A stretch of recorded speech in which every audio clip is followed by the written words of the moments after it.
reste assis. Ça va bien se passer. Ok, dis-leur qu'on n'est pas pressé. Ça va bien se passer.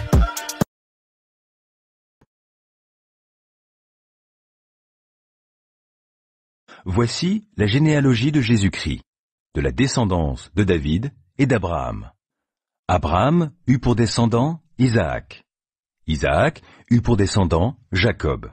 Jacob eut pour descendant Judas et ses frères. C'est à cette époque que parut Jésus. Il se rendit de la Galilée au Jourdain auprès de Jean pour être baptisé par lui. Mais Jean essaya de l'en dissuader. Il lui disait: « C'est moi qui ai besoin d'être baptisé par toi, et c'est toi qui viens à moi. » Jésus lui répondit: « Accepte pour le moment qu'il en soit ainsi, car c'est de cette manière qu'il nous convient d'accomplir tout ce que Dieu considère comme juste. » Là-dessus, Jean accepta de le baptiser. Aussitôt, après avoir été baptisé, Jésus sortit de l'eau. Alors le ciel s'ouvrit pour lui, et il vit l'Esprit de Dieu descendre sous la forme d'une colombe et venir sur lui. Une voix venant du ciel déclara: « Celui-ci est mon Fils bien-aimé, celui qui fait toute ma joie. » Pilate l'interrogea. « Es-tu le roi des Juifs ?» « Tu le dis toi-même, » lui répondit Jésus. Pilate fit placer un écriteau que l'on fixa au-dessus de la croix. Il portait cette inscription: « Jésus de Nazareth, le roi des Juifs. » Et de la part de Jésus-Christ, le témoin digne de foi, le premier-né d'entre les morts et le souverain des rois de la terre. Il nous aime, il nous a délivrés de nos péchés par son sacrifice, il a fait de nous un peuple de rois, des prêtres au service de Dieu, son Père. À lui donc soit la gloire et le pouvoir pour l'éternité. Amen. Voici, il vient au milieu des nuées, et tout le monde le verra, même ceux qui l'ont transpercé, et toutes les familles de la terre se lamenteront à cause de lui. Oui, Amen. Moi je suis l'alpha et l'oméga, dit le Seigneur Dieu, celui qui est, qui était et qui vient, le Tout-Puissant.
Réfutation à talmudistes pour la Torah. En effet, ces talmudistes prétendent que Jésus ne peut pas être le Messie car il n'a pas reçu l'huile d'onction. Aussi, ils prétendent que Jésus ne peut pas se revendiquer de la tribu de Juda car il n'a pas de père biologique et que la tribu passe uniquement par le père. Pour répondre à ces arguments fallacieux, dans un premier temps, nous allons citer des sources historiques qui attestent de la conception messianique avant Jésus-Christ. Et deuxièmement, nous allons montrer que dans le texte de la Bible, c'est-à-dire dans l'Ancien Testament, que la tribu peut passer par la mer. Et aussi, nous allons mettre les talmudistes face à leur propre contradiction vis-à-vis de leur exégèse.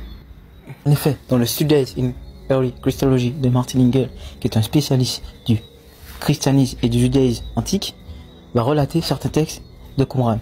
En effet, ces textes attestent que les Esséniens avaient la conception d'un Messie qui devait être loin du Saint-Esprit. En effet, un autre fait assez intéressant, c'est qu'ils disent que Moïse était loin de Dieu. En effet, l'idée que les prophètes étaient considérés comme des loin n'est pas quelque chose d'anodin à la Bible. Il faut savoir que je cite ces sources pour montrer qu'il y a une continuité herméneutique avec la conception de certains Israélites avant Jésus-Christ et celle de la conception chrétienne d'aujourd'hui. En effet, dans l'Évangile, il est attesté que Jésus est loin du Saint-Esprit. Et visiblement, cette idée existait bien avant Jésus-Christ. Donc, en ce sens, nous pouvons donc considérer que nous sommes bons dans nos continuités et que les chrétiens n'ont rien inventé. Maintenant, nous allons citer un ouvrage de Herbert Bettman. En effet, il va faire un parallélisme entre certains textes de Qumran et l'épître aux Hébreux. En effet, dans les textes de Qumran qui relatent, nous voyons bien que les Esséniens avaient la conception eschatologique que Dieu allait envoyer son Saint-Esprit au nouveau peuple élu. En effet, le peuple qui reçoit le Saint-Esprit dans les textes semblerait être considéré comme des loin. En effet, cette idée est relatée dans le Nouveau Testament. En effet, les chrétiens, c'est-à-dire les païens et les juifs qui acceptent Jésus comme étant leur unique sauveur, reçoivent le Saint-Esprit et sont considérés comme les loin de Dieu. Donc en effet, deuxième chose qui est attestée de par les sources qui nous précèdent et la réalisation de cela avec Jésus. Maintenant, continuons. Isaïe 61, verset 1. L'Éternel m'a oint pour porter de bonnes nouvelles aux pauvres. Il m'a envoyé pour guérir ceux qui ont le cœur brisé, pour proclamer aux captifs la liberté et aux prisonniers la délivrance. En effet, dans ce passage, Isaïe se présente comme le loin de Dieu. Ibn Ezra, dans ce commentaire de Isaïe 61, verset 1, va dire que tous les prophètes sont appelés des loin. Donc si je me base sur l'argument fallacieux des talmudistes concernant l'huile d'onction, je pourrais très bien leur demander, montrez-moi dans l'Ancien Testament pour chaque prophète qu'ils ont été loin de l'huile.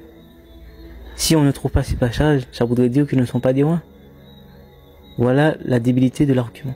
Donc si j'utilise leur propre argument contre eux, vous voyez comment ils sont embêtés. Maintenant, passons au deuxième argument qui dit que Jésus ne peut pas être de la tribu de Juda car il n'a pas de père biologique. Voyons voir. C'est à partir de là que les choses deviennent très intéressantes. Lisez ce passage de 1 Chronique 2,17. Abigaël enfanta Amasa, le père d'Amasa fut Jéter l'Ismaélite. Pourquoi j'ai souligné, selon vous, Ismaélite? Alors, déjà il faut savoir qu'Abigaël c'est la sœur de David. Et ici on te dit que la sœur de David enfanta un fils du nom d'Amasa. Et que ce fils a pour père Jéter un Ismaélite. Regardez maintenant le verset qui suit. Dans 2 Samuel 17 verset 25, il est dit que le père d'Amasa c'est Jitra l'Israélite. Il faut savoir que Jitra et Jéter c'est la même personne. Mais il semble avoir une pseudo-contradiction.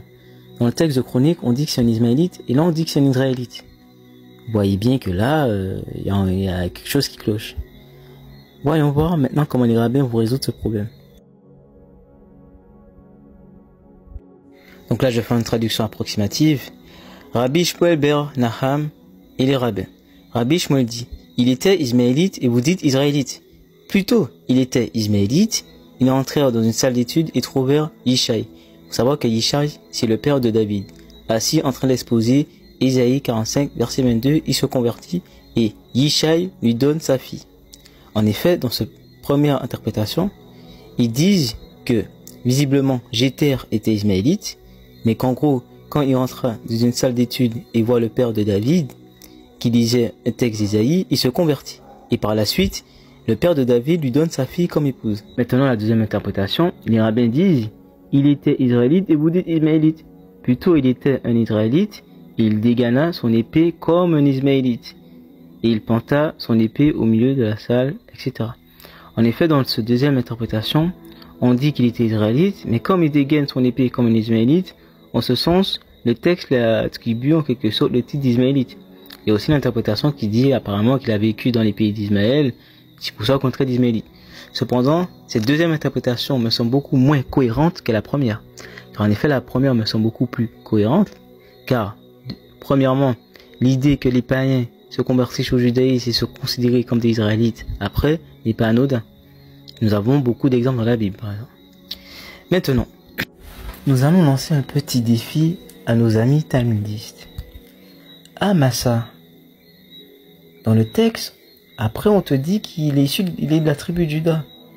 Mais la question peut se poser, sa tribu, il hérite de qui? De Jéter ou d'Abigaël? Sachant que Jéter est un Ismaélite, et Abigaël, vu que c'est la sœur de David, donc elle est issue de la tribu de Juda. La question qu'on peut poser aux talmudistes, de quel parent Amasa tire sa tribu? Et comme je suis charitable, je vais laisser à nos chers amis talmudistes d'y répondre. Maintenant, que pouvons-nous conclure? Si la tribu peut passer par la mer, comme le cas de Amasa, nous pouvons dire que Jésus hérite de la tribu de Juda de par Marie. Car, dans la tradition chrétienne, le père de Marie, c'est Joachim. Et Joachim est issu de la tribu de Juda. Maintenant que nous avons répondu à cet argument fallacieux que la tribu passe uniquement par le père, nous allons montrer une autre approche de voir la filiation davidique. Nous lisons dans 2 Samuel 21 verset 8. Mais le roi prit les 2 fils de Rizpa, fille d'Aja, qu'elle avait enfanté à Shaoul, savoir Harmonie et Méphibosheth, et les 5 fils de Michal, fille de Shaoul. Pour les personnes qui ne connaissent pas cette petite controverse, il faut savoir que Michal, dans la Bible, on dit qu'elle n'a pas eu d'enfant, jusqu'à sa mort. Pourtant, là, dans ce passage, on dit que Michal a 5 fils. Donc, comment répondre à cette pseudo-contradiction? Sanhédrin 19b13. La Guémara demande, et selon Rabbi Yoshua ben Korah également, n'est-il pas écrit, et les 5 filles de Michal, fille de Shaoul, qu'elle enfanta à Adriel? Rabbi Yoshua ben Korah aurait pu vous dire pour la comprendre ainsi. Et Michal a-t-il donné naissance à ses enfants? Mais Mérab ne les a-t-il pas enfantés pour Adriel? Au contraire, Mérab les enfanta et mourut, et Michal les éleva dans sa maison. Par conséquent, les enfants ont été appelés par son nom. Pour vous comprendre qu'à l'égard de quiconque élève un orphelin dans sa maison, le verset lui attribue du crédit comme s'il l'avait mis au monde. Je répète, c'est la partie la plus intéressante. Le verset attribue du crédit comme s'il l'avait mis au monde. Donc qu'est-ce qu'il faut comprendre? Les rabbins, pour justement répondre à cette pseudo-contradiction, vont dire que vu que Michal a adopté ces enfants-là, c'est comme si elle les avait mis au monde.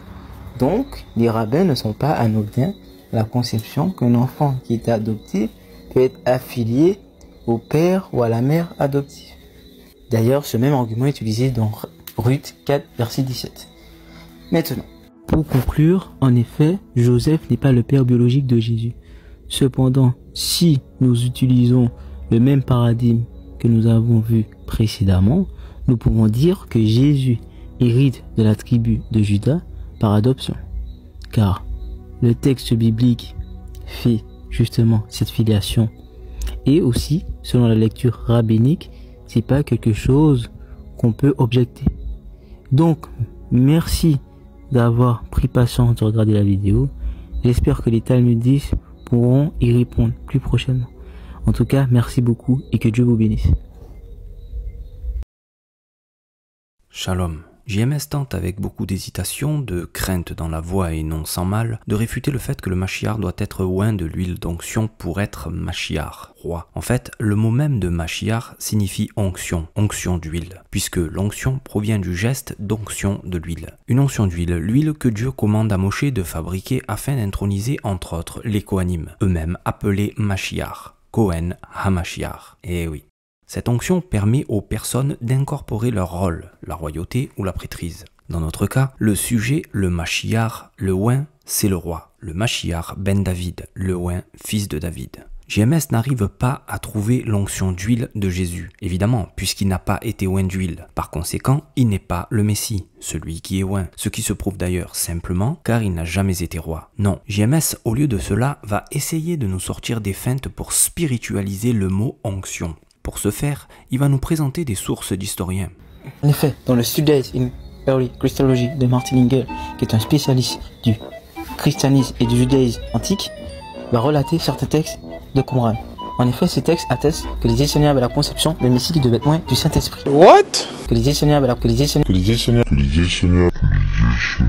Ok, mais j'ai pas compris là. À quel moment ce que tu dis est un argument? Est-ce que j'ai une figure d'Essénien? J'ai pas compris. C'est un peu comme si tu venais avec comme argument le fait qu'un pseudo-rabbin libéral enseigne la Torah dans une église messianique en me disant que des rabbins valident vos croyances. Je sais qu'il t'est difficile d'avoir des arguments du Tanakh, mais reste concentré, fais un effort. En fait, personne n'a dit que le Mashiach ne recevrait pas l'esprit de sainteté. C'est même le résultat de l'onction d'huile, qui permettra par son action matérielle de déclencher l'onction, si l'on peut dire, spirituelle. Et on le voit dans les épisodes d'onction royale. 1 Samuel 10:1. Samuel prit une fiole d'huile qu'il répandit sur la tête de Shaoul. 1 Samuel 10:6. L'Esprit de l'Éternel le saisira, tu prophétiseras avec eux et tu seras changé en un autre homme. 1 Samuel 16:12. L'Éternel dit à Shmuel, lève-toi, oins-le, car c'est lui. 1 Samuel 16:13. Shmuel prit la corne d'huile et l'oignit au milieu de ses frères. L'Esprit de l'Éternel saisit David à partir de ce jour et dans la suite. Donc en fait, la réfutation est nulle et non avenue. Le sujet, c'est le roi, le Mashiach ben David, qui doit être oint de l'huile pour aboutir au don de l'Esprit de Dieu, appelé par les chrétiens l'onction de l'Esprit. Mais avant, il doit impérativement être oint matériellement à l'image du roi David, l'archétype même du Mashiach attendu et promis par Dieu. Où est-ce que Jésus a été oint matériellement ? Cela étant, pourquoi me parler des prophètes et de Ésaïe en me sortant en plus un commentaire de Ibn Ezra? À quel moment j'ai sorti ou utilisé un commentaire? C'est le souci avec vous. Vous n'étudiez pas. Vous lisez et balancez des choses et JMS est spécialiste en la matière. La source du débat, c'est le texte. Pas les rabbanim, etc. Mais si tu veux, sortons les rabbanim. Mais comprenons les rabbanim en fait. Rachi sur Ésaïe 61:1 nous explique « Cette onction n'est qu'une expression de noblesse et de grandeur. Ce à quoi Ibn Ezra confirme, les prophètes sont appelés oints. Une expression de noblesse et de grandeur. Dans ce sens, les prophètes sont appelés oints. Voilà, ce que tu présentes n'est pas un argument, mais je sais que jusqu'à aujourd'hui, vous avez eu l'habitude de piocher partout dans le Tanakh. Et depuis qu'on vous a calmé, vous venez donc piocher dans les commentaires des rabbanim ou même dans le Talmud. Alors cesse tes blagues et tes arguments bidons, et donne-nous donc l'onction d'huile de Jésus. Et d'ailleurs, si Jésus n'a pas eu besoin d'onction d'huile pour être roi, à quel moment est-il devenu roi d'Israël? Parce que, ok, tu veux dire que l'onction est uniquement spirituelle. Et donc du coup, où a-t-il été roi? J'ai failli attendre. Un roi, pour être intronisé à son poste, se doit d'être oint de l'huile. Ensuite, il devient roi et reçoit l'esprit de sainteté. Sans ça, il ne peut être roi de rien du tout, comme ce fut d'ailleurs le cas de Jésus. Le don de l'esprit que vous appelez onction ne peut venir que par onction matérielle. Où est cette onction? En plus, pour un catholique, c'est assez étonnant que tu occultes cette fameuse onction matérielle. Intéressant comme vous êtes capable de vous contredire dans le seul but de nous contredire. Maintenant, au vu de ton amour pour nos rabbanim dans le Talmud, si tu veux, on peut y plonger la tête ensemble pour voir ce qu'ils pensent de l'intronisation d'un roi, et si oui ou non, il faut impérativement que celui-ci soit oint de l'huile ou pas, et dans quelles circonstances, etc. Conclusion, tu ne réponds pas à ma réfutation, Jésus n'a pas été oint de l'huile, effectivement il n'a pas été roi, et donc il n'est pas Mashiach. Brochim Tiou, Kol Tuv. Nous allons voir la position latérale de sécurité, dite PLS.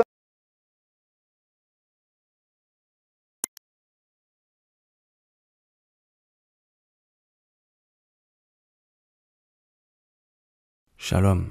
Pour son deuxième argument, concernant le sujet de la tribu du Messie, JMS va partir encore dans tous les sens et nous sortir un élément qui au final ne réfute rien du tout. Ici, nous avons un gros problème. Le Mashiach sera issu de la tribu de Juda. Apparemment, JMS ne refuse pas ce point. Mais aussi, et JMS l'a oublié, ça peut arriver, le Mashiach doit être de la descendance de la semence biologique de David. On ne va pas trop s'attarder, toutes les références sont sur notre site et notre chaîne YouTube. Mais étant donné que Jésus n'a pas de père selon les évangiles, alors il n'a pas de tribu. On m'a sorti de tout comme feinte pour essayer de donner une tribu à Jésus. Et JMS a tenté l'angle de « la tribu peut se donner par la mère ». Du coup, il a fourni un passage du Tanakh pour prouver cela. Premier mensonge, ou empressement d'ignorant, il nous dit « Ah Massa, dans le texte, Après, on te dit qu'il est issu, il est de la tribu de Juda. Ah bon? Et où est-ce que il dit qu'il est de la tribu de Juda? Nulle part on te dit qu'il est de la tribu de Juda. En fait, ce chapitre nous détaille bien la descendance de Yehuda, de Juda. Dans 1 Chronique 2:17, on nous parle d'une des sœurs du roi David. Et on nous dit que celle-ci eut un fils avec un Ishmaélite. Ayant peur que j'utilise le fait que l'Ishmaélite est appelé Israélite dans un autre verset, JMS s'est empressé de clarifier le sujet à l'aide, tenez-vous bien, du Talmud. Oui, lui qui me nomme talmudiste pour la Torah va recourir au Talmud que moi-même je n'utilise jamais, la blague. D'ailleurs, même là, je ne vais pas utiliser le Talmud. Et s'il n'avait pas parlé du verset sur l'Israélite, je ne l'aurais même pas utilisé non plus, c'est dire. Non, je reste dans le texte lui-même, dans le verset concerné. Et que nous dit ce verset ? Eh bien simplement ceci, la sœur de David, qui est évidemment de la tribu de Juda, a eu un fils avec un Ishmaélite. Et JMS pense du coup que l'enfant prend la tribu de sa mère, vu que son père n'a donc pas de tribu. Mais j'aimerais qu'il me dise où est-ce qu'il voit que cet enfant prend la tribu. Un indice qui aurait pu nous faire songer à ça aurait été une suite dans la généalogie le concernant. Or, la généalogie passant par la sœur de David s'arrête précisément à son fils, qui évidemment, n'ayant pas de tribu car son père n'en a pas, ne peut pas la transmettre à son tour. Et donc, le texte stoppe la généalogie précisément à lui. D'ailleurs, aucun de nos textes ne fait mention de cette fable JMesque, qu'Amasa serait de la tribu de sa mère. Lui qui aime apparemment beaucoup nos rabbinim, aucun d'eux n'en a jamais parlé. Si c'était un sujet et une exception, au lieu de traiter du cas de son père ishmaélite ou israélite, ils auraient souligné le fait qu'il n'a pas de tribu, et que c'est sa mère qui la lui transmet. Au moins pour l'avis qui dit que le père était bien ishmaélite, l'avis préféré de JMS, bien sûr. Eh bien non, ce n'est apparemment même pas un sujet pour nos rabbinim.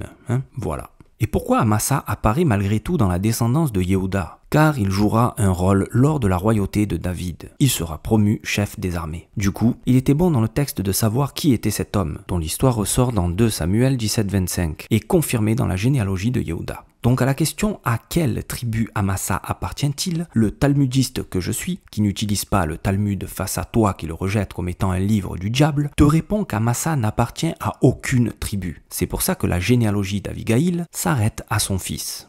Eh oui, je reste dans le texte. Aucune utilité à te dire que le père est israélite, etc. Ce serait un sophisme. Tu t'y connais fort bien dans le domaine. Donc l'argument que la tribu se donnerait par la mère ici tombe à l'eau, car Amasa ne voit aucune généalogie inscrite dans ce chapitre. Il ne peut transmettre cette tribu ne l'ayant pas reçue de sa mère. Mais oui, c'est clair. Non mais je vais pas m'arrêter là. On va clore cette situation de tribu par la mère et bien sûr, vu que notre ami est un grand érudit talmudiste, je vais me servir aussi des sources qu'il utilise, à savoir les commentaires, le Talmud ou le Midrash, comme lui quoi. Ce que je ne fais jamais, sauf si le réfutateur le fait, ce qui est le cas ici. Dans l'histoire apportée par JMS, rien ne laisse entendre que la tribu est transmise par la mère. C'est juste une hypothèse de sa part. Et on a d'ailleurs pu expliquer finalement qu'au contraire, Amasa n'a aucune tribu, vu qu'il n'y a plus de généalogie après lui. Sans oublier que nos rabbinim, nos sources ne s'inquiètent même pas du sujet. Par contre, dans le passage que nous allons voir maintenant, les commentaires, nos sages de mémoire bénie, ainsi que le Midrash, nous enseignent en profondeur de quoi parle la Torah, et nous affirment par là même que la tribu ne se donne que par le père. Et ça, sans aucune ambiguïté, ni aucun avis divergent. Il n'y a ici pas deux avis. Voyons plutôt. Lévitique 24:10. Le fils d'une femme israélite et d'un homme égyptien, étant venu au milieu des enfants d'Israël, se querella dans le champ avec un homme israélite. Le fils de la femme israélite blasphéma et maudit le nom de Dieu. On l'amena à Moshe. Sa mère s'appelait Shélomite, fille de Divri, de la tribu de Dan. On le mit en prison jusqu'à ce que Moshe eût déclaré ce que l'Éternel ordonnerait. L'Éternel parla à Moshe et dit: Fais sortir du camp le blasphémateur. Tous ceux qui l'ont entendu poseront leurs mains sur sa tête et toute l'assemblée le lapidera. Tu parleras aux enfants d'Israël et tu diras: Quiconque maudira son Dieu portera la peine de son péché. Celui qui blasphémera le nom d'Hachem sera puni de mort. Toute l'assemblée le lapidera. Qu'il soit étranger ou indigène, il mourra pour avoir blasphémé le nom de Dieu. Rashi commente le verset en se référant à Lévitique Rabbah qui nous dit: Rabbi Ria a enseigné. Il est sorti avec un argument de la section concernant les liens familiaux. Il était venu planter sa tente dans le camp de la tribu de Dan. Ils lui ont dit, les gens de la tribu de Dan, quel droit as-tu pour planter la tente dans le camp de Dan? Il a répondu: je viens d'une des filles de la tribu de Dan. Ils lui dirent: il est écrit, Nombre 2:2, tout homme des enfants d'Israël campera selon son étendard, celui qui porte les signes de la maison de leur père, et non celui de la mère. Il s'est rendu à la cour judiciaire de Moshe pour que l'affaire soit tranchée, et il est sorti déclaré coupable. Il s'est ensuite levé et a blasphémé. Voilà ici que le sujet même du passage concerne précisément la tribu. Nous voyons ce fils d'une femme israélite prétendre venir s'installer dans le camp de la tribu de Dan, car, dit-il, je suis le fils d'une femme de la tribu de Dan. Ce à quoi les hommes de la tribu répondent par la parole de Dieu en nombre de 2. Vous camperez selon la maison de vos pères, pas de vos mères. Conclusion, d'un côté nous avons l'histoire de la sœur de David qui ne traite pas de la tribu et de plus nos sages n'en parlent tout simplement pas. Ils se demandent plutôt si l'homme est israélite ou ishmaélite uniquement. JMS préfère l'avis qu'il est ishmaélite, bien sûr ça l'arrange bien, mais de mon côté même pas j'utilise le Talmud. Amasa n'a pas de tribu. Il ne transmet pas. Preuve en est, la généalogie s'arrête après la mention de celui-ci. Plus personne ne fait suite à son nom, car il ne donne pas la tribu qu'il ne peut posséder. D'un autre côté, dans le passage du Lévitique, nos sages sont clairs. Le fils de la femme israélite a voulu s'installer dans la tribu de sa mère, pensant être de cette tribu par sa mère. Ce à quoi les hommes de la tribu ont répondu que non, car il est écrit de son père, pas de sa mère. Dieu donna raison aux hommes de la tribu et condamna le fils de la femme israélite. Fin du game. Prochim Tio, Kol Tov. Nous allons voir la position latérale de sécurité, dite PLS.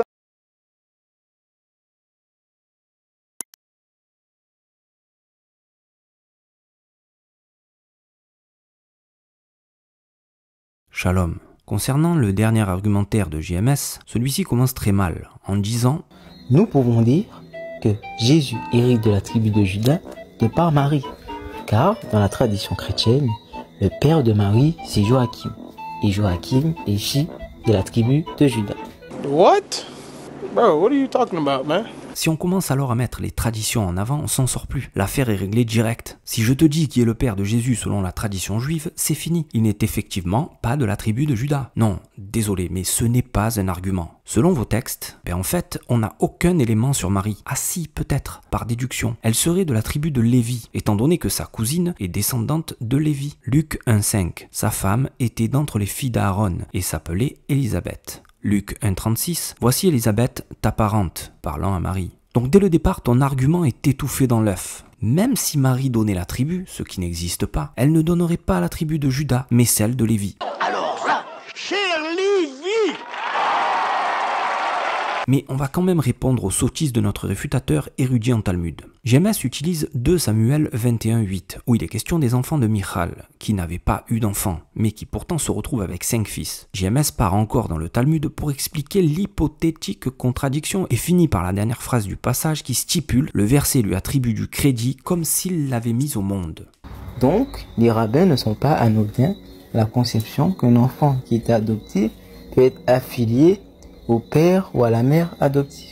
Tu inventes et fais dire aux rabbinim ce qu'ils n'ont pas dit. Ils n'ont pas dit que l'enfant peut être affilié aux parents adoptifs. En réalité, il est écrit là-bas que le verset écrit comme s'il lui a donné naissance. Il n'est pas écrit du tout que l'enfant est comme son véritable enfant, mais plutôt comme s'il lui avait donné naissance. Et il est nulle part question d'affiliation et encore moins de tribu. Ici déjà nous parlons d'une femme. Et nous avons vu que la femme ne donne en aucun cas la tribu. Et deuxièmement, nulle part dans le verset, ni même dans le passage du Talmud, on ne parle de tribu, ni les sages, ni même les commentaires, ni rien en fait. Ici, on dit seulement qu'un enfant élevé par une femme sera considéré comme si c'était le sien. Comme si c'était le sien, mais ce n'est pas le sien. En fait, le texte parle de mérite là où tu as le mot crédit. Le mérite de parent lui est accordé. Mais en aucun cas, la filiation n'est donnée à l'enfant, car les filiations ne passent que par la semence biologique. Le sujet, c'est le mérite acquis par le parent qui élève cet enfant qui n'est pas le sien. Et à plus forte raison pour un homme, et à plus forte raison pour le Mashiach, qui doit non seulement être de la tribu de Juda, donc par son père biologique, mais en plus de la semence de David. Et là, pour le coup, la femme ne compte pas. Je ne sais pas ce que JMS a voulu essayer de faire ici, mais tous ces pseudo-arguments s'avèrent en fait futiles, sans intérêt et finalement se retournent contre lui. Je n'ai jamais utilisé le Talmud ou autre pour réfuter les éléments de la pseudo-messianité de Jésus. JMS veut faire le malin et se fait passer pour un érudit talmudique, comme d'autres avant lui, mais montre soit son ignorance, soit sa malhonnêteté. Je pencherai plutôt pour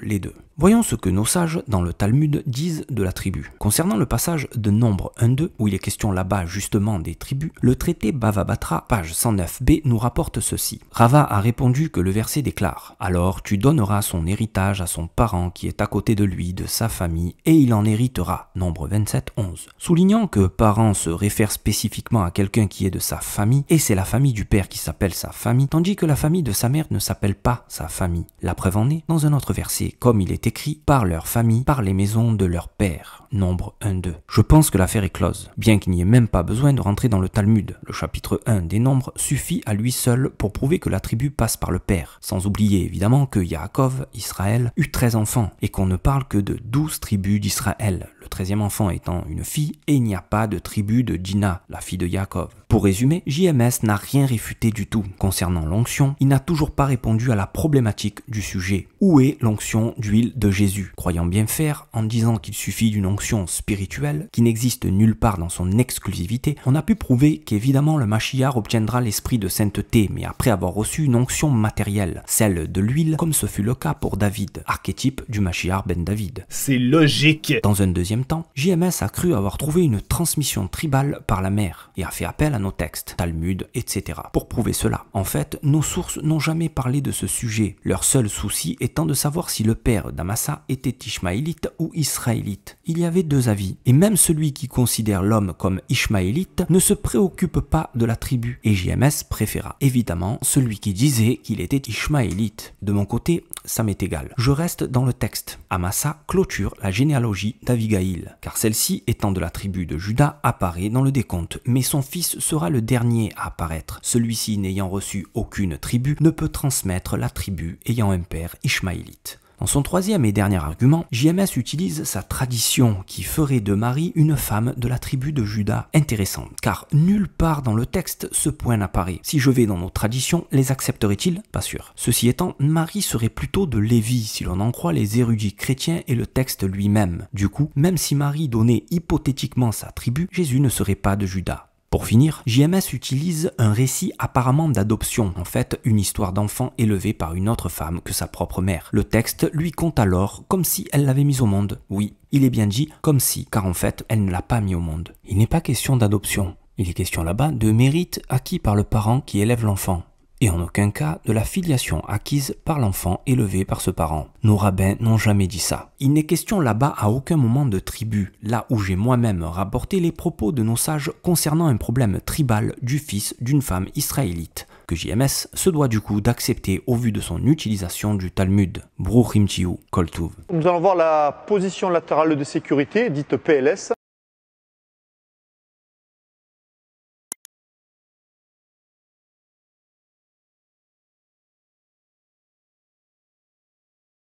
Shalom. JMS tente avec beaucoup d'hésitation, de crainte dans la voix et non sans mal, de réfuter le fait que le Mashiach doit être oint de l'huile d'onction pour être Mashiach, roi. En fait, le mot même de Mashiach signifie onction, onction d'huile, puisque l'onction provient du geste d'onction de l'huile. Une onction d'huile, l'huile que Dieu commande à Moshe de fabriquer afin d'introniser entre autres les Kohanim, eux-mêmes appelés Mashiach, Kohen HaMashiach. Eh oui.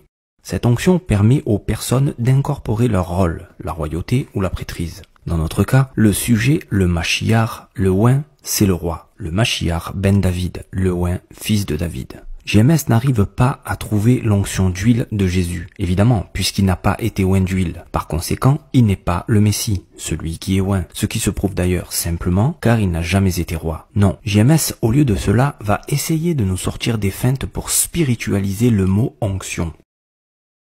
Enfin, M. Moshe sort de sa grotte et répond enfin. Analysons attentivement sa vidéo et réponse. Donc déjà là, j'ai marqué plusieurs points. Déjà, il faut noter que Moshe use d'un sophisme qu'on appelle le faux dilemme.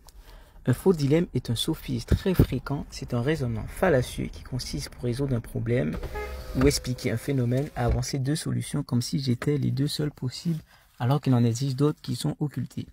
L'une des deux est présentée comme étant indésirable, la pire, dans le but d'orienter sournoisement l'interlocuteur vers l'autre solution, la moins pire, que l'on souhaite lui voir choisir en occultant toutes les autres possibilités.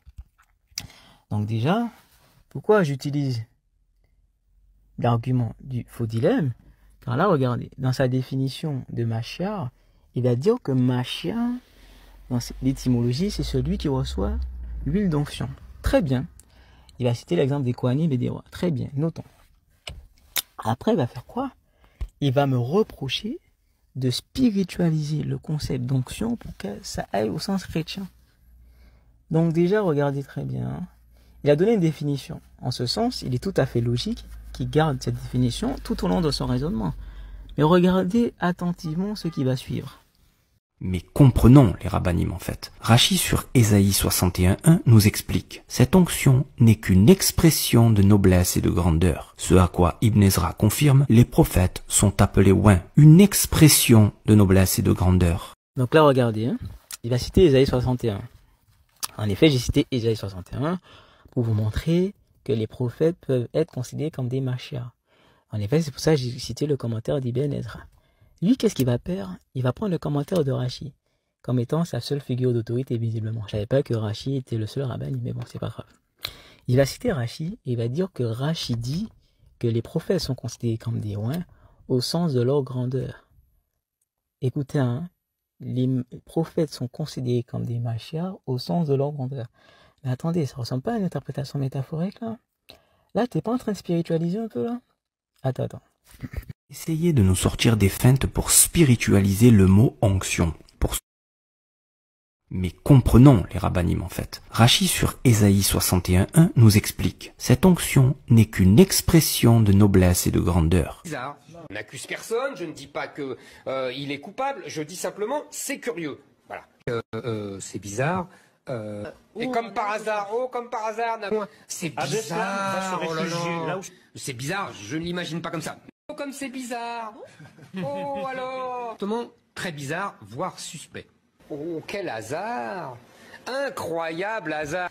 Maintenant que je vous ai montré que monsieur se contredit, monsieur me dit que je spiritualise le concept d'onction, plutôt m'apprendre un commentaire de Rachi qui va spiritualiser le concept d'onction pour les prophètes. Vous voyez bien que ce monsieur est atteint de dissonance cognitive. Et maintenant, pour continuer. Tu as dit que tu me reproches d'avoir cité les Esséniens, comme quoi tu n'es pas Essénien. Mais ça, c'est pas mon problème, Coco. Les Esséniens font partie du patrimoine hébraïque, que tu le veuilles ou non. Les Esséniens faisaient partie des 3 branches du judaïsme avant Jésus-Christ. Il y avait les Sadducéens, les pharisiens et les Esséniens. C'est pour ça leurs exégèses font office de valeur ajoutée. Donc tu peux pas les rejeter. Après, effectivement, vous les rejetez parce que, effectivement, quand on prend les textes de Qumran, ça contredit tout votre Talmud. Parce que je rappelle que les Talmudistes, vous êtes descendants des pharisiens qui ont rejeté le Messie. Dans ce cas-là, vous vous inscrivez dans la même paradigme. C'est-à-dire, vous êtes des antéchrists, en fait. Donc ça me pose aucun problème de citer les Esséniens. Parce que ça fait partie du patrimoine hébraïque. Et vu que c'était des Israélites, c'était pour montrer leur conception messianique. Et justement, leur conception colle parfaitement avec la conception chrétienne qui dit que le Messie est loin du Saint-Esprit. Bon, maintenant pour en finir, j'ai voulu faire une réponse rapide. J'ai pas voulu faire une vidéo trop compliquée parce que je me suis dit que ça n'en vaut pas la peine. Donc là, j'ai fait un screen. Monsieur demande un passage où il est dit que Jésus a été loin de Dieu. Mais Coco, t'as qu'à lire la Bible. Tu prends le Nouveau Testament, tu prends les versets de Actes, où il est dit clairement que Jésus est loin de Dieu. Et c'est aussi relaté dans Luc. Donc comme tu vois, dans le texte, on dit clairement que Jésus a été loin de Dieu, comme Ésaïe a été loin de Dieu. Moi, je pense pas que tu vas remettre en doute que Dieu a bien loin Ésaïe, comme moi, je vais pas remettre en doute. Donc en fait, ton argument est fallacieux de par le fait que dans les textes, c'est clairement relaté. Toi, tu demandes où Jésus a été loin de Dieu, ben voilà, tu as des passages. Donc je vois pas où tu vas en venir en fait. En tout cas, j'attends avec impatience la deuxième vidéo et j'espère qu'elle sera de meilleure qualité. En effet, là, j'ai fait une vidéo réponse rapide car je considère que ça ne vaut pas la peine. Tu n'as pas répondu à certaines de mes questions, mais bon, ça c'est pas grave. En tout cas, j'espère que ta deuxième vidéo sera beaucoup plus conséquente. Comme ça, je vais apporter une réponse beaucoup plus conséquente, sourcée, etc. Et en espérant après ça, tu vas accepter le débat. Parce que là, ça fait un moment qu'on attend, Moshe, on t'attend en débat. Faut qu'on organise un débat, Moshe. J'espère que tu vas t'étuire et tu vas accepter le débat vocal enregistré. Comme ça, on en finit avec ça, on a nos contingents et voilà. Fin de l'histoire. En tout cas, merci et que Dieu vous bénisse. JMS.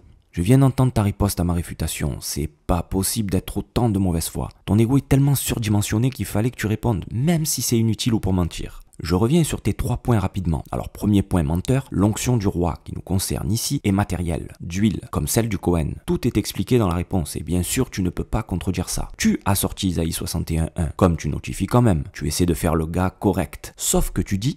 Il va citer Rachi et il va dire que Rachi dit... N'oublie pas ici non plus que c'est toi qui as voulu utiliser les rabbanim et le Talmud, etc. Donc ils font autorité pour toi. Attention JMS, tout est enregistré. Et en commentaire, tu dis ceci. insinuant par là que j'ai spiritualisé le mot onction en utilisant Rachi. Tu montres encore que tu comprends rien, ni aux mots, ni aux commentaires. Toi, tu spiritualises. Disons que l'onction est spirituelle. Là où moi, je te mène un commentaire qui explique que le prophète qui est oint est une expression. Allô, une expression, c'est pas spirituel, c'est linguistique. Rachi vient te dire ici que le mot est utilisé comme expression. Il n'y a aucune contradiction du coup. Le roi doit être oint de l'huile. On attend toujours celle de Jésus. Et ton parallélisme, ton parallèle d'Ésaïe 61 avec Jésus n'a aucune valeur. Étant donné que Jésus serait le Mashiach ben David, du coup c'est plutôt un parallèle avec les rois, et plus précisément avec David qu'il faudrait faire, pas avec un prophète. Les mots se comprennent en vue de leur sujet. Le sujet ici c'est le roi, le Mashiach ben David. Il doit être oint de l'huile. Oui, tu sais, l'onction d'huile. Et en plus, à la fin de ma vidéo, je te demande quand même, si dans l'optique de ta spiritualisation de l'onction, Jésus serait donc oint dans ce sens, alors où est-ce qu'il est roi des Juifs? Où est-ce qu'il est roi d'Israël? Je vais quand même pas remettre toute ma vidéo à cause de tes mensonges et tortures de compréhension, hein. C'est incroyable. Concernant les Esséniens, la réponse est déjà donnée. Oui, je ne suis pas Essénien. Les Esséniens n'ont aucune autorité, ni pour moi, ni pour rien du tout.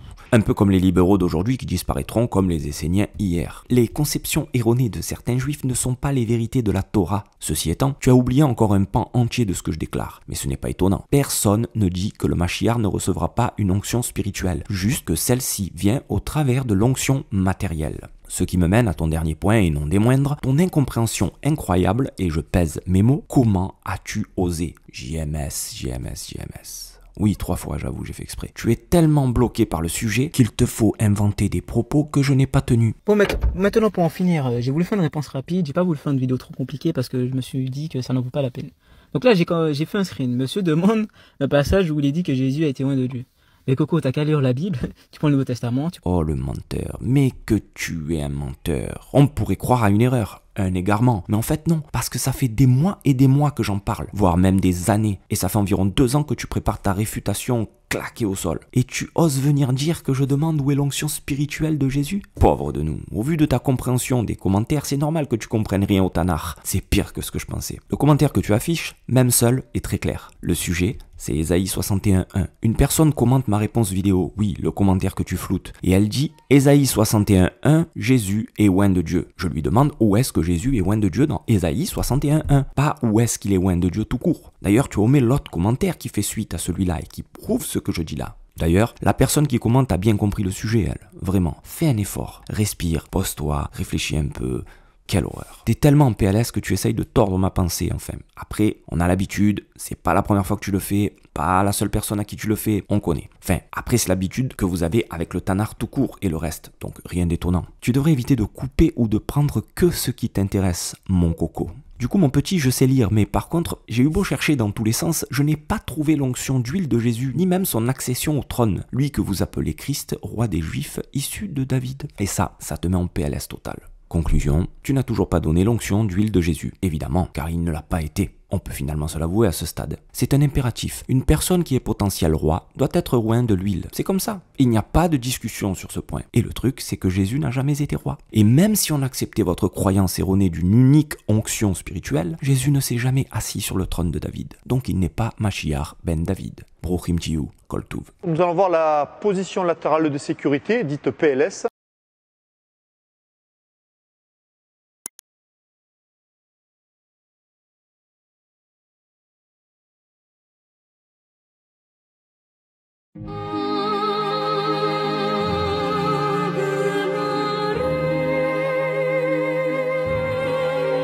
Par là que j'ai spiritualisé le mot onction en utilisant Rachi. Tu montres encore que tu comprends rien, ni aux mots, ni aux commentaires. Toi, tu spiritualises. Disons que l'onction est spirituelle. Là où moi, je te mène un commentaire qui explique que le prophète qui est oint est une expression. Allô, une expression. C'est pas spirituel, c'est linguistique. Rachi vient te dire ici que le mot est utilisé comme expression. Il n'y a aucune contradiction du coup. Prophète qui est oint est une expression. Allô, une expression. C'est pas spirituel, c'est linguistique.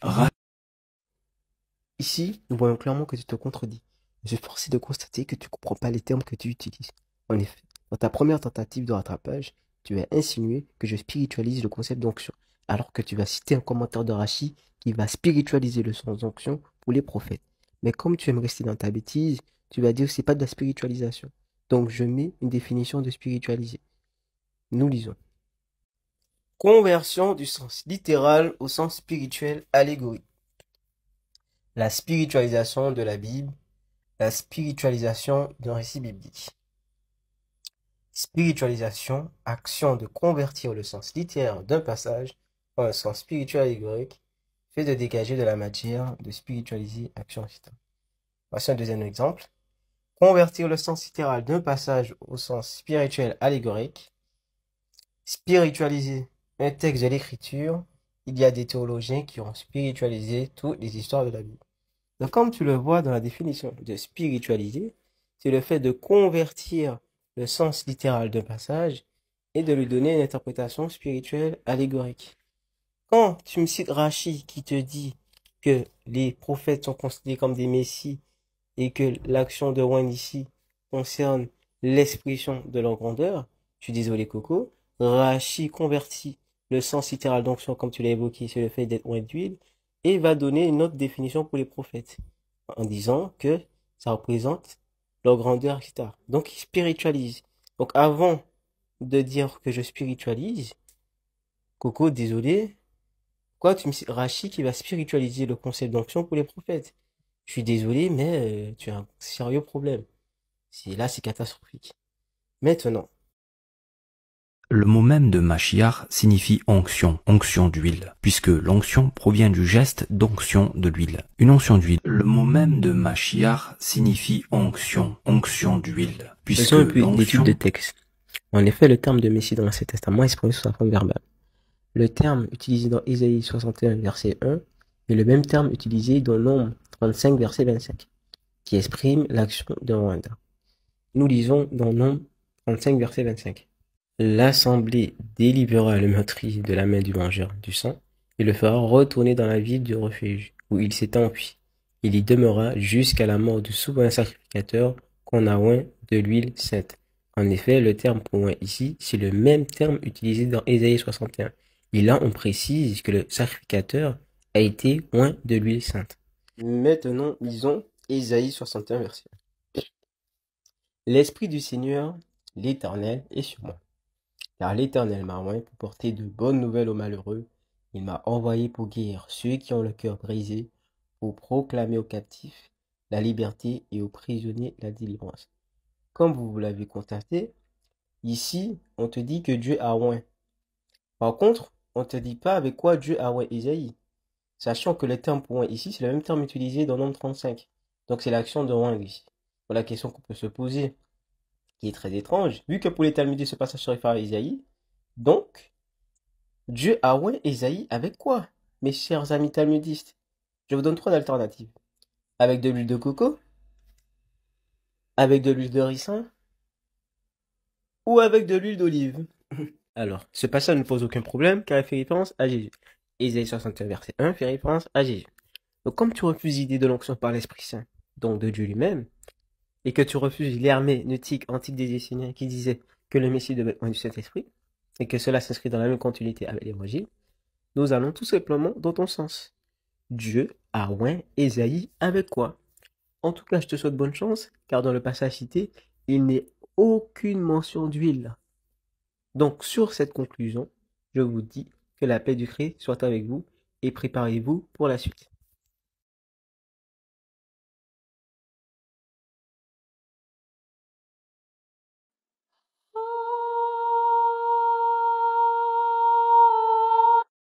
Comme promis, j'ai préparé une série de vidéos pour répondre aux objections de talmudistes pour la Torah. Monsieur Moucha a répondu à notre dernière vidéo. Analysons attentivement ses propos. Quelle tribu Amasa appartient-il? Le talmudiste que je suis, qui n'utilise pas le Talmud face à toi qui le rejette comme étant un livre du diable, te répond qu'Amasa n'appartient à aucune tribu. C'est bon qu'Amasa n'appartient à aucune tribu. C'est bon qu'Amasa n'appartient à aucune tribu. C'est fake news! C'est faux! Alors, pour donner le contexte, j'ai posé un dilemme à monsieur. Le talmudiste, il va prétendre qu'ici qu'Amasa n'a pas de tribu, car il a pour père un Ismaélite, en spéculant que vu que le texte ne lui donne pas la tribu, il n'est donc pas de Juda. Examinons de plus près ses propos avec les textes. Nous lisons dans 2 Samuel 19, versets 11 à 14. De son côté, le roi David envoya dire aux sacrificateurs Tsadok et Abiatar, Parlez aux anciens de Juda et dites-leur, pourquoi seriez-vous les derniers à ramener le roi dans sa maison? Car ce que se disait dans tout Israël était parvenu jusqu'au roi. Vous êtes mes frères, vous êtes mes os et ma chair. Pourquoi seriez-vous les derniers à ramener le roi? Vous direz aussi à Amasa, n'es-tu pas mon os et ma chair? Que Dieu me traite dans toute sa rigueur, si tu ne deviens pas devant moi pour toujours, chef de l'armée à la place de Joab. David fléchit le cœur de tous ceux de Juda, comme s'ils n'eussent été qu'un seul homme. Et ils envoyèrent dire au roi, reviens, toi et tous tes serviteurs. Pour donner le contexte ici, David va perdre Absalom. Il va se lamenter. Les fils d'Israël vont donc commencer à s'inquiéter sur le sort du pays et commencer à prétendre que le roi a abandonné son peuple. David va donc user de ses dons en politique pour réaffirmer le cœur de ses frères. Nous voyons clairement que David s'adresse aux fils de Juda dans le passage cité. Et Amasa est inclus. Et il va même faire son éloge. Ce serait quand même bizarre que quelqu'un sans tribu est compté parmi les fils de Juda. En plus, sa promotion à la tête de l'armée suscite la joie parmi les fils de Juda. De surplus, monsieur va continuer dans sa bêtise et va sortir sa thèse fallacieuse. Examinons de plus près ses propos. Qui évidemment, n'ayant pas de tribu car son père n'en a pas, ne peut pas la transmettre à son tour. Et donc, le texte stoppe la généalogie précisément à lui. Fake news! C'est faux! Monsieur va prétendre que la généalogie de Amasa s'arrête car il n'a pas pu transmettre sa tribu. Alors là, Coco, attends 2 minutes. Là-dessus spécule. Examinons les 2 textes de roi. Nous voyons ici clairement que Amasa a été assassiné par Joab. Donc on peut conclure qu'il n'a pas eu d'enfant avant qu'il soit tué. Donc c'est normal que sa généalogie s'arrête. De surplus, tu vas dire une chose très intéressante qui va se retourner contre toi. Examinons tes propos. Disent où est-ce qu'ils voient que cet enfant prend la tribu? Un indice qui aurait pu nous faire songer à ça aurait été une suite dans la généalogie le concernant.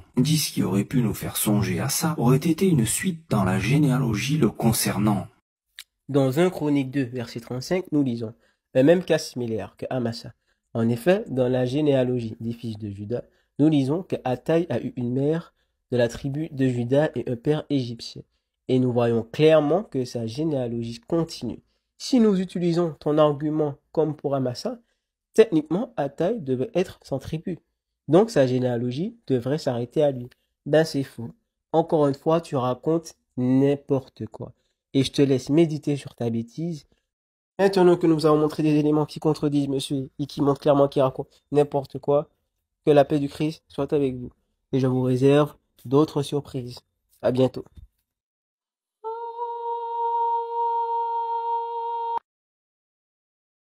Shalom. JMS a pris la décision de répondre à mes vidéos concernant sa pseudo-réfutation. Un bref état des lieux s'impose, au vu des sophismes multiples opérés par ce pseudo-érudit, qui ne fait que rabâcher les pseudo-réfutations et la pseudo-érudition des autres. JMS a fait le choix de venir réfuter 2 points concernant Jésus et son impossibilité à être Mashiach ben David. L'onction royale d'huile, que le prétendant à la messianité doit recevoir pour être intronisé, et la tribu de Juda, dont le candidat à la messianité doit provenir. Ces 2 points furent abordés par JMS dans l'optique de prouver que Jésus serait apte à être le Messie. Pour ce faire, il a utilisé 3 arguments. Concernant l'onction, il propose Ésaïe 61:1, l'onction immatérielle d'un prophète. Et concernant la tribu, 2 points. D'un côté, un personnage qui prendrait la tribu de sa mère, et de l'autre, une supposée adoption qui permettrait à un enfant de prendre la filiation du parent adoptif. Élément très important, et non des moindres, JMS utilise ce que je n'ai jamais fait moi-même dans le débat interreligieux, le Talmud. Mais attention, JMS utilise le Talmud dans 2 arguments sur 3. Une fois, il a tordu le sens du passage, ce que j'ai réfuté et prouvé, et dans son premier argument, JMS a carrément menti et occulté l'ensemble des écrits sur le sujet. En d'autres termes, il n'a usé que de sophisme. Vous allez comprendre. Commençons par l'onction. Suite à ma première vidéo, JMS occulte toute ma réponse et continue dans sa lancée, supposant que Ésaïe 61:1 démontre que l'onction de Jésus, celle-ci spirituelle, est bien l'onction du Mashiach ben David, puisque c'est là notre sujet. J'ai expliqué plusieurs fois, mais je vais le refaire encore ici. L'onction dont il est question dans Ésaïe 61:1 est une expression pour signifier la qualité et le rôle du prophète, sa grandeur, etc.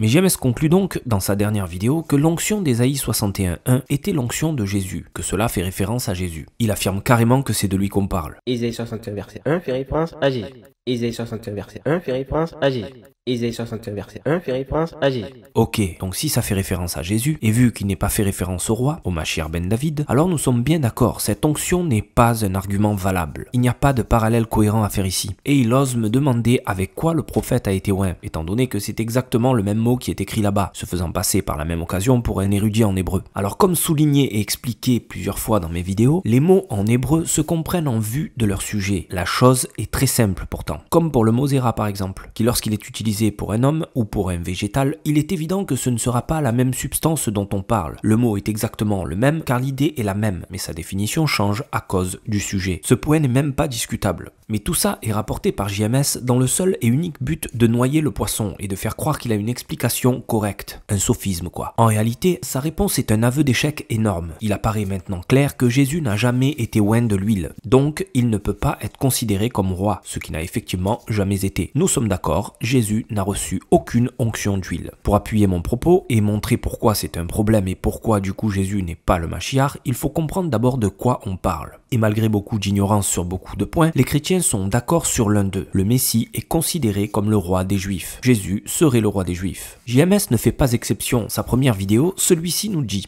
En effet, certains me disent prétendre que Jésus ne peut pas être le Messie car il n'a pas reçu l'huile d'onction. Et là, il est clair qu'il a complètement écarté de Jésus la qualité royale, en mettant en avant la corrélation entre l'onction du prophète dans Ésaïe 61:1 et l'onction spirituelle de Jésus lors de ce que les chrétiens appellent le baptême. Où est son onction royale? Fait incroyable, JMS, si prompte à utiliser le Talmud dans tous les sens et apparemment dans tous les sujets, ne l'utilise pas dans celui-ci, ni le Talmud, ni les commentaires. C'est assez bizarre, mais ça peut s'expliquer par ce qu'on y trouve concernant le sujet. Voyons plutôt. Traité Kéritot 5b. Le maître a dit plutôt: on oint les rois de la maison de David avec l'huile d'onction, mais on n'oint pas les rois d'Israël. La Gemara demande: d'où tirons-nous cette halakha? Elle est dérivée d'un verset, comme il est dit à propos de l'onction de David: lève-toi, oins-le, car c'est lui. 1 Samuel 16:12. Ce roi, c'est-à-dire tout roi de la maison de David, requiert l'onction, mais un autre roi, c'est-à-dire du royaume d'Israël, dont les rois n'étaient pas des descendants de la maison de David, ne nécessite pas d'onction. Je pense qu'avec ces éléments, même si JMS fait mine de les occulter, nous pouvons admettre que le roi appelé Mashiach ben David dans notre sujet doit être oint de l'huile matérielle. Il est inutile de me dire que Jésus n'a pas besoin d'onction, étant donné que son père est le roi des rois sur son trône, etc.,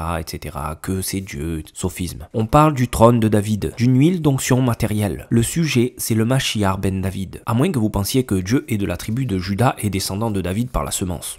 Ici, les rabbins que monsieur JMS utilise quand ça l'arrange sont très clairs, même si le texte lui-même suffit. Oui, David étant l'archétype du Mashiach, il a été oint de l'huile avant de recevoir ce qui est vu comme une onction spirituelle. Je l'ai déjà dit dans ma vidéo précédente. Car JMS nous dit: Donc comme tu refuses l'idée de l'onction par l'Esprit Saint, donc de Dieu lui-même, donc comme tu refuses l'idée de l'onction par l'Esprit Saint, donc de Dieu lui-même, donc comme tu refuses l'idée de l'onction par l'Esprit Saint, donc de Dieu lui-même. Oh, le sophisme de ouf. T'es un grand malade. Alors déjà, on va montrer que t'es encore un gros menteur, comme depuis le début de tes vidéos. Je n'ai jamais rejeté l'onction du Messie par l'esprit de sainteté. Un roi, pour être intronisé à son poste, se doit d'être oint de l'huile. Ensuite, il devient roi et reçoit l'esprit de sainteté. Sans ça, il ne peut être roi de rien du tout, comme ce fut d'ailleurs le cas de Jésus. J'ai carrément donné la preuve qu'elle existe pour le Mashiach ben David, à la suite de l'onction d'huile. Preuve avec le roi Shaoul, mais aussi avec le roi David. Mentir sur mes propos et me faire dire ce que je n'ai pas dit, ça s'appelle un sophisme. Pour terminer avec Ésaïe 61:1, il est question d'un prophète. Il n'est fait aucune mention d'un roi, du Mashiach ben David. Du coup, ton argument est inutile, comme de dire que le zéra d'un arbre prouverait que le zéra ne provient pas de l'homme. Tu fais juste du sophisme. Donc deux solutions s'offrent à nous. Soit le mot onction là-bas est utilisé de manière linguistique, comme je le dis, comme Rashi l'affirme, comme Ibn Ezra le confirme, soit il est utilisé dans une idée spirituelle, un don immatériel d'onction comme tu l'affirmes. Mais dans les deux cas, cette onction n'est pas l'onction du Mashiach ben David. Ce n'est pas un argument valable. Tu ne trouveras aucun roi oint immatériellement pour être intronisé à sa fonction. Nulle part. Même dans tes rêves les plus fous. Tu peux répéter ton pseudo-argument 666 fois, ce sera toujours pareil. Ce n'est pas une onction royale. Celle-ci doit être effectuée par l'huile. Et sur ce point, tu ne peux rien y faire. Ésaïe 61:1 ne concerne à aucun moment le Mashiach ben David. Ça n'a strictement aucun rapport. Mais vous avez l'habitude de piocher partout, on le sait. Un coup Jésus est l'agneau, un coup il est le berger, un coup le roi, un coup le prêtre, un coup ceci, un coup cela. Nous allons tout simplement dans ton sens. Dieu a oint Ésaïe avec quoi? Et non, pas besoin d'aller dans mon sens général en le détournant dans ton sens, tu fais encore un sophisme. Essaie déjà d'aller dans le sens de Dieu et répondre à la question de l'onction matérielle de Jésus. Et je répète, puisque tu occultes, en tant que catholique, c'est quand même bizarre que tu ne parles pas d'onction matérielle avant le don du Saint-Esprit. Alors pour conclure, non, personne chez JPLT n'a dit que le Mashiach ne recevra pas une onction spirituelle, le Ruach HaKodesh. Mais celui-ci ne peut venir qu'après avoir reçu l'onction d'huile matérielle, comme dans le cas du roi David, archétype du Mashiach ben David, évidemment. Ésaïe 61:1 concerne le prophète, pas le roi. Donc ce n'est pas un argument, c'est un sophisme. La question reste ouverte, où est l'onction d'huile matérielle de Jésus, que le Mashiach ben David, ayant la qualité de roi d'Israël, doit recevoir avant d'être déclaré comme tel? A-t-il été oint Avec de l'huile de coco? Avec de l'huile de ricin? ou d'huile de friture peut-être? Koltouv. En tout cas, je te souhaite bonne chance, car dans le passage cité, il n'est aucune mention d'huile. Et il n'est aucune mention de roi non plus. Nous allons voir la position latérale de sécurité, dite PLS.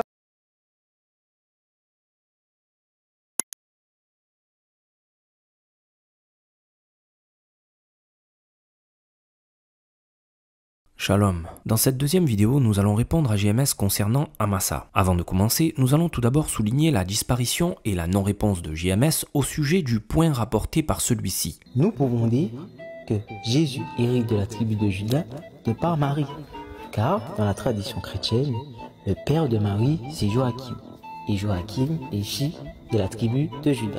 La tribu supposée de Marie, la tribu de Juda. Notez bien la blague du blagueur. Voulant faire passer la tribu par la mère, c'est le but de tout son argumentaire sur la tribu, il fallait bien que Marie soit de la tribu de Juda. Sauf que ce point est une invention totale du christianisme pour essayer de valider leur croyance. JMS vient de le prouver dans notre échange. Marie est certainement de Lévi, ce qui pose un gros problème au christianisme. Si la tribu passait par la mère, Jésus ne serait même pas de Juda, donc pas Mashiach, ce qu'il n'a jamais été d'ailleurs. Dans ma réponse à son argument sur Amasa, j'ai expliqué à JMS que celui-ci ne peut prendre aucune tribu, étant donné que son père, appelé Ishmaélite dans le verset, ne pouvait donc pas lui transmettre de tribu. Pour aller dans le sens de cette argumentation, j'ai porté un élément pouvant le prouver, le fait qu'Amasa ne voit pas d'enfant dans la suite de la généalogie. Donc celle-ci s'arrête à lui, ne pouvant pas donner la tribu. Premier point de réponse, JMS m'oppose un argument complètement ridicule, me disant « Monsieur va prétendre que la généalogie de Amasa s'arrête car il n'a pas pu transmettre sa tribu. Alors là, Coco, attends 2 minutes. Là-dessus spécule. Examinons les deux textes de roi. Nous voyons ici clairement que Amasa a été assassiné par Joab. Donc on peut conclure qu'il n'a pas eu d'enfant avant qu'il soit tué. Donc c'est normal que sa généalogie s'arrête. Alors là, Coco, attends 2 minutes. Là-dessus spécule. Ah ouais, non, toi tu spécules pas là peut-être. Il suppose, parce que c'est qu'une supposition, qu'Amasa est mort avant d'avoir des enfants. Donc c'est normal qu'il n'y soit pas dans la généalogie. Sophisme. En fait, ton argument ne marche pas. Regarde, dans la généalogie, d'autres personnages vont te répondre. Donc si Amasa était mort avant d'avoir des enfants, ce serait simplement écrit. Là, on peut apercevoir ton sophisme, que tu utilises dans tous tes arguments. Tout ton argumentaire n'est qu'un sophisme. En réalité, ma réponse sur Amasa était volontaire, dans le seul but que tu ne m'accuses pas de sophisme, et dans le but de prouver le tien, tu vas comprendre. Tout d'abord, je te remercie pour ta réfutation. La seule chose que tu as réussi à faire, c'est de prouver effectivement qu'Amasa doit être de Juda. Mais par ricochet, tu as aussi prouvé que son père, Jéter, était réellement israélite. Bien plus encore, de la tribu de Juda. Et je vais te prouver ça par plusieurs éléments, pas par un « cela me semble ». La première chose que tu dois apprendre, c'est qu'il y a un principe dans la logique, dans la Torah. Si un verset te paraît contredire une parole de Dieu, une loi, un principe, alors c'est toi qui te trompes, pas le texte, ni Dieu qui se contredit, chas v'shalom. Dans le cas d'Amasa, tu as laissé parler d'abord ta passion et ta volonté de casser la vérité afin de trouver un semblant d'argument, qui d'ailleurs ne peut même pas fonctionner même si on l'acceptait, étant donné que Marie n'est pas de Juda. Ton seul but était de me contredire, là où moi, je cherche la vérité. Tu es venu en disant que le père d'Amasa était appelé Ishmaélite, et que dans un autre verset, il est appelé Israélite. Pour trancher sur la question, tu as utilisé le Talmud, no Rabbanim, un argument d'autorité, un sophisme. Et tu as dit... Ils disent... Ils disent? Comment ça ils disent? Pourtant il n'y a qu'un seul nom ici, il n'y a qu'un seul rabbin. C'est qu'une seule personne. Il dit que, pas ils disent. Ils disent que, visiblement, Jéter était ismaélite, prétendant par là que c'est la seule solution plausible. Nous allons ici constater ta mauvaise foi et ton vice. Tu as utilisé le Talmud de Jérusalem, et uniquement ce passage, car en réalité c'est le seul où un seul rabbin suppose que Jéter était bien ishmaélite. Ils disent que, visiblement, Jéter était ismaélite, ils disent En fait, ce rabbin ne fait que provoquer une discussion, il faut connaître les règles, pour savoir quel est le véritable sens du verset ou de la problématique. On peut voir là-bas en fait qu'il n'y a pas deux avis, mais un rabbin face à l'unanimité. Il est écrit nos rabbins. En réalité, nos rabbins disent qu'il est israélite, comme écrit dans le verset 2 Samuel 17-25. Nous pouvons constater par la suite de ce passage que Rabbi Shmuel ben Nachman est toujours en désaccord avec chaque point discuté. C'est fait exprès en réalité. Et c'est exactement ce que j'ai fait avec toi dans la première vidéo, dans le but que tu mènes les éléments qui vont au final détruire ton argumentaire. Tu as fait fausse route quand tu as affirmé que Jéter était ishmaélite, et tu as basé ton avis sur un seul rabbin en disant « Cependant, cette deuxième interprétation me semble beaucoup moins cohérente que la première. » Tu te fondes sur des considérations personnelles et sur un intérêt certain, celui de vouloir prouver qu'Amasa prend la tribu de sa mère. Mais en fait, là, on voit que tous les rabbins te contredisent. Mais attends, c'est pas fini. Si on va dans le Talmud de Babylone, c'est encore pire. Et je sais que tu as vu le passage et que tu ne l'as pas utilisé exprès. Là-bas, il n'y a pas d'avis. Il y a une question et il y a la réponse. Plus encore, les commentaires rabbiniques sont clairs. Jéter est bien israélite pour tous, pour deux raisons. La première étant que cet homme a vécu parmi les Ishmaélites et que de ce fait, il ceint son épée comme eux. Ça, c'est logique et sensé. C'est raisonnable à 100%. Il n'est pas le seul à être appelé par le nom de l'endroit où il a vécu d'ailleurs. Ah tiens, ça me fait penser à un commentaire intéressant de quelqu'un que tu aimes bien apparemment. Ibn Ezra. Oui, Ibn Ezra, il a quelque chose à te dire. Dans son commentaire sur Deutéronome 26.5, il nous dit ceci. Regardez, nous trouvons la même chose avec Itra l'Ishmaélite, qui, comme l'écriture le dit clairement, était un Israélite. Comme l'écriture le dit clairement, Ibn Ezra. Au vu de tous ces éléments, on peut quand même affirmer que Jéter était bien israélite. Et oui, parce que s'il n'y avait que le verset de Chronique, ta théorie aurait pu marcher. Mais malheureusement pour toi, le texte vient nous signifier que Jéter était israélite. Et pas dans n'importe quel endroit, justement. Précisément là où Amasa a besoin de légitimité. Je sais, c'est ballot. Mais attends, c'est pas fini. Je vais te donner un des éléments encore qui montre qu'il est impossible qu'Amasa ait eu la tribu par sa mère. Qui plus est, celle de Juda. Et que le passage où il est écrit Jéter l'Israélite n'est pas anodin. Oui, le mot anodin s'utilise bien dans ce contexte, hein, toi qui fais l'intello avec tes définitions. Là. Donc, les rabbins ne sont pas anodins. La conception que l'enfant qui est adopté peut être affilié au père ou à la mère adoptive. Va apprendre le sens des expressions. Esdras 2:59. Voici ceux qui partirent de Tel Mélar, de Tel Archa, de Kérouvadan, et qui ne purent pas faire connaître leur maison paternelle et leur race pour prouver qu'ils étaient d'Israël. Ils ne purent pas faire connaître leur maison paternelle, à savoir leur tribu, pour prouver qu'ils étaient d'Israël. Être d'Israël ne peut se prouver que par la maison paternelle. On entend ici par l'expression d'Israël issue d'une des tribus. Ajoutez à ça les autres passages où il est évident que la tribu ne se transmet que par le père donné dans les vidéos précédentes, et vous avez là une évidence implacable que Jéter était bien israélite. Et JMS, par ces éléments, nous montre bien qu'il était de Juda. Merci de ta participation. Kol Tuv. Nous allons voir la position latérale de sécurité, dite PLS.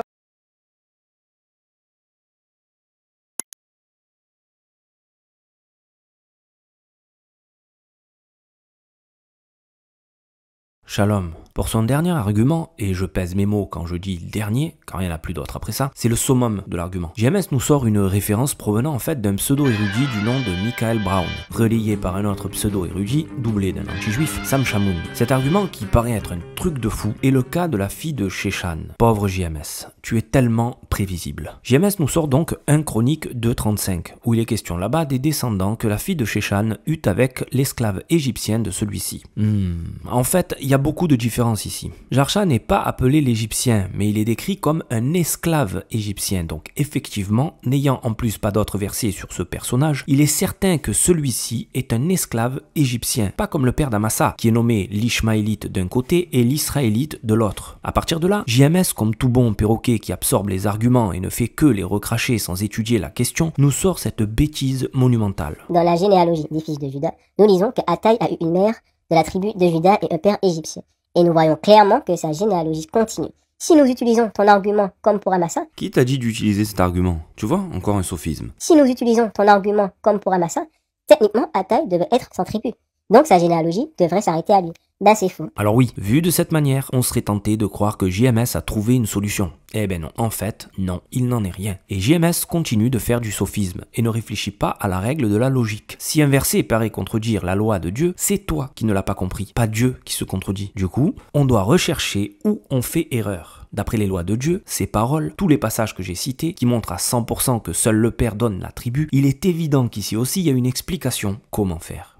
Bon allez, ça va. Je vous fais pas plus attendre, la réponse est dans le texte. JMS a screené que le passage qui l'intéresse, enfin, le pauvre. Faut pas lui en vouloir, c'est en fait ce qu'a fait Michael Brown dans son livre. Je sais pas si lui-même a vu la réponse, mais en tout cas c'est l'image qu'il donne dans son argument. Sam Shamoun fait pareil, il rabâche ce que Brown a dit, et JMS, en bon perroquet, fait de même. En fait, il suffit de remonter au verset précédent, celui qu'on ne voit pas dans l'image, pour avoir une réponse que je qualifierais de magistrale. Au verset 33, voilà ce qui est écrit. Ce sont là les fils de Jerachméel. Sheshan est de Juda, précisément de la lignée de Jerachméel, et la généalogie de celui-ci s'arrête par ces mots. Alors je ne vais pas supputer, faire un sophisme et prétendre que c'est ça, mais je vais évidemment prouver mes dires. Cette expression en hébreu, Elehayu, vient toujours clôturer une généalogie, ou en ouvrir une. On peut le voir dans Genèse 36-14 par exemple, ou encore dans 1 Chronique 2-50. Ici, il est clair que la généalogie inclue dans Juda s'arrête. Les enfants de la fille de Sheshan sont ipso facto exclus de celle-ci. L'expression Elehayu vient nous le confirmer.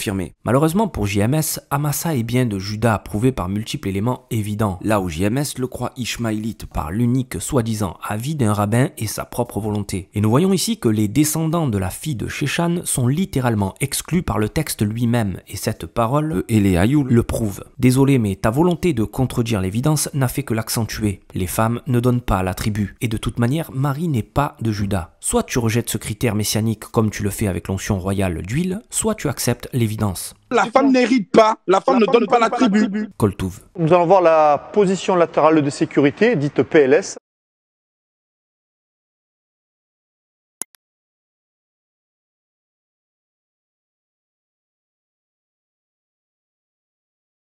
Shalom, j'avais prévu de débuter cette dernière réfutation après la réponse de JMS concernant son argument sur l'adoption. Chose incroyable, JMS n'a jamais sorti de vidéo réponse sur le sujet. Son utilisation frauduleuse et sophistique du Talmud a été mise à jour et il est évident qu'il n'a pas pu aller plus loin. C'est triste de voir que ce qu'il considère comme son meilleur argument est tombé aussi facilement. Du coup, cette vidéo sera juste la conclusion de cet échange débat avec JMS. L'onction royale d'huile a été complètement mise de côté par JMS, préférant miser sur l'expression de l'onction concernant le prophète. Il fait du coup un parallèle entre Ésaïe 61:1 et l'onction, le don de l'Esprit Saint reçu par Jésus lors de son baptême. Ça me dérange pas en soi. Le souci étant juste que cette dite onction immatérielle ne concerne évidemment pas le roi. JMS demande alors où le prophète a reçu de l'huile, etc., etc. Sophisme. La question c'est plutôt où est-ce qu'un roi a été oint sans huile? C'est ça la question, puisque Jésus est censé être Mashiach ben David, donc le roi. Du coup, l'onction d'huile reste un impératif messianique, car depuis le dernier roi de Juda, plus aucun roi n'a été sur le trône, et le prochain, le Mashiach, devra être oint afin de se voir intronisé dans son rôle. Puis évidemment, il recevra ce qui est vu comme une onction, le roi à Kodesh. Dans un deuxième temps, JMS a voulu contredire une évidence thoraïque. La tribu ne se donne que par le père. On se demande dans quel but JMS a présenté sa réfutation. Oui, parce que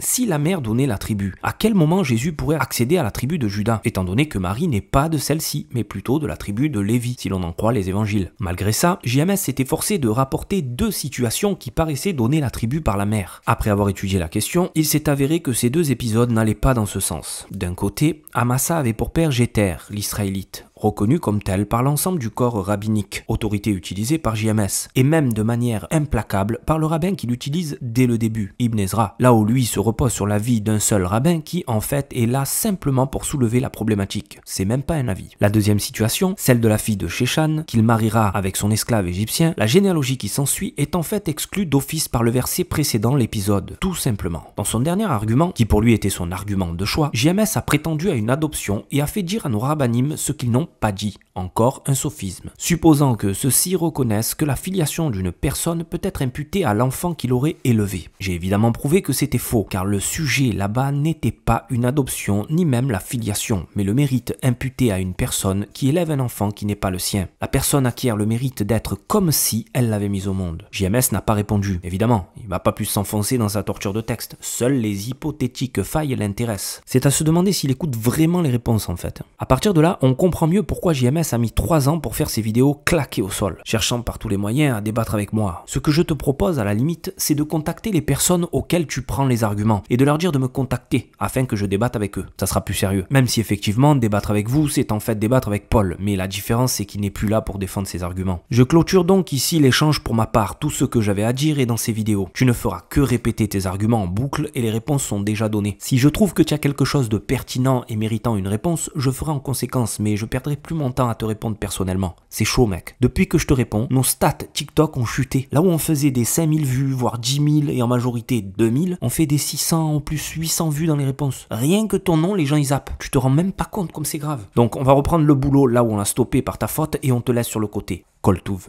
Nous allons voir la position latérale de sécurité, dite PLS.